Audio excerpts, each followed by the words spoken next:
మనం కూడా మహోపకారం చెయ్యవలసినటువంటి సమయంగా ఋషులు లెక్కపెట్టినది ఏది అంటే కార్తీక పౌర్ణమి. అందుకే దానికి అంత శక్తివంతం ఆ తిథి.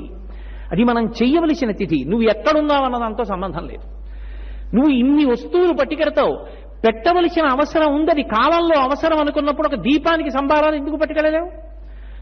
అంటే నేనేదో నా సొంత గొప్పతనానికి చెప్తున్నానని మీరు అనుకోవద్దు. నిన్నటి రోజున నేను ద్వాదశి తిథి ఏడుకొండల మీద ఉన్నాను.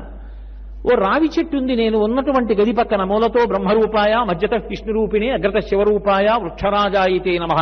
ఆనంద నిలయంలో ఉన్న వెంకటేశ్వరుడు నేనున్న గది పక్కన రావి చెట్టు రూపంలో ఉన్నాడు. ఆయన పాదాల దగ్గరికి వెళ్ళి దీపం పెడితే ఎంతో, రావి చెట్టు వేళ్ల దగ్గరికి వెళ్ళి నేను దీపం ఉంచితే అంతే. ఓ ప్రమిద, నేతిలో ముంచిన ఒత్తులున్న ఇంత డబ్బా, ఓ అగ్గి పెట్టే, నువ్వు తెచ్చుకోవలసినవి.